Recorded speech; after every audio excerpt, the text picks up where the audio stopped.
ప్రభు యొక్క ఘనమైన నామాన్ని బట్టి ప్రతి ఒక్కరికి వందనాలు చెల్లిస్తూ ఉన్నాను. ఈ ఉదయకాలాన్ని కీర్తన గ్రంథము 30 అధ్యాయము 5వ వచనం. ఆయన కోపం నిమిషమాత్రం ఉండును, ఆయన దయ ఆయుష్కాలం అంతయు నిలుచును. సాయంకాలం నీ ఏడ్పు వచ్చి రాత్రి నుండి నేను ఉదయమున సంతోషం కలుగును. ఆయన కోపం నిమిషం మాత్రమే ఉంటుంది. ఆయన దయ ఆయుష్కాలం అంతా మళ్ళీ వెంబడిస్తూ ఉంటుంది. సాయంకాలం ఏడుపు వచ్చినప్పటికీ రాత్రంతా అది ఉన్నా ఉదయకాలానికి దేవుడు తన దయచేత నెమ్మది కలుగజేయడానికి ఆయన శక్తిమంతుడై ఉన్నారు. కనుక గొప్ప దేవుడు మనతో ఉన్నాడు గనుక ఆయన దయ మనల్ని పుట్టిస్తూ ఉన్నాడు. ఆయన దయ పుట్టించడం వల్ల మనుషులందరి దయ మనకు దొరుకుతుంది. ప్రతి పరిస్థితిలోని విడుదల అనేది కలుగుతూ ఉంది. ఎస్తేరు గ్రంథము 5వ అధ్యాయం 2వ వచనం. రాణి ఎస్తేరు ఆవరణం నిలబడి ఉంటే రాజు చూడగా ఆమె యందు అతనికి దయ పుట్టెను. రాజు తన చేతిలో నుండి బంగారపు దండను ఎస్తేరు తట్టు చాపగా ఎస్తేరు దగ్గరికి వచ్చి దండెమును కొనముట్టెను. రాజు రాణిని ఎస్తేరు, నీకేమి కావాలి, నీ మనవి ఏమిటి? రాజ్యంలో సగం మట్టుకు నీకు అనుగ్రహించదని ఆమెతో చెప్పాను.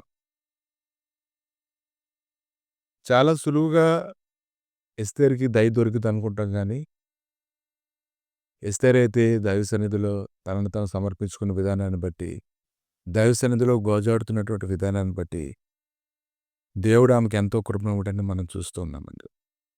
దేవుని దయ దొరకడం అనేది చాలా కష్టం.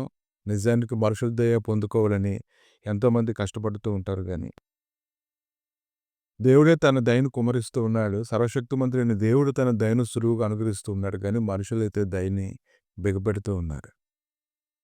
కనుక వారు వచ్చి నచ్చినప్పుడు మాత్రమే దయను చూపిస్తూ ఉన్నారు. వారికి నచ్చలేనప్పుడు దయని బిగపడుతూ ఉన్నారు. కానీ ప్రభు అయితే గొప్ప కృపను దయచేసి అన్ని సమయాల్లోనూ దయతో నింపి నడిపిస్తూ ఉన్నాడు. రోమీయులకు రాసిన పత్రిక 9వ అధ్యాయం 15వ వచనంలో అందుకు మోషేతో ఇలాగ చెప్పుచున్నాడు, ఎవరైనా కరుణింతునో వారిని కరుణింతును, ఎవరిని ఎట్లా జాలి చూపుదునో వారిని ఎట్లా జాలి చూపుదును.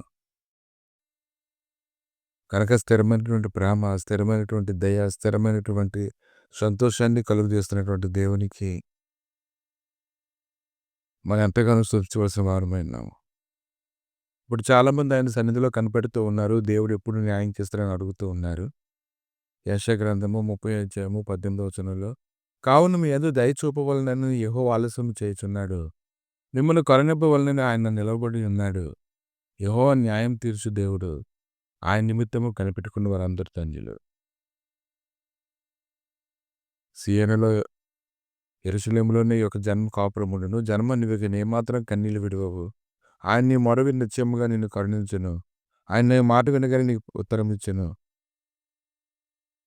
ఆయన మాట్లాడుతున్న మాటలు కానీ మనం గ్రహించుకున్నట్లయితే ఆయన ఎంతగా ప్రేమిస్తున్నాడో, ఎంతగా ప్రతిరోజు ఆయన సహాయం చేయడానికి ఇష్టపడుతూ ఉన్నాడో నువ్వు తెలుసుకోగలుగుతావు. కనుక ఈ ఉదయకాలం నువ్వు సంతోషించు, ఆనందించు. ఆయన ఎటువంటి శ్రద్ధ నీ పైన చూపిస్తున్నాడో దానిని బట్టి ఇంకా లోతుగా నువ్వు ధ్యానించు.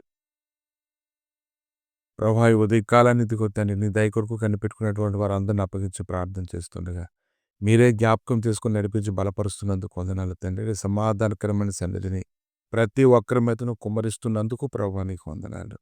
నీ సమాధానం ఇది మొదలుకొని సదాకాలం తోడుగా వచ్చి నడిపించమని, ప్రతి విధమైన కీడులో తప్పించమని, నీ సహాయకరమైన సన్నిధి నిరంతరం ఉంచి నిన్ను సంతోషపెట్టేవారుగా ప్రతి ఒక్కరిని హృదయాన్ని ఎరిగినట్లుగా సహాయం దయచేయమని యేసుక్రీస్తు నామమున అడిగి వేడుకుంటున్నాము తండ్రి. ఆమేన్.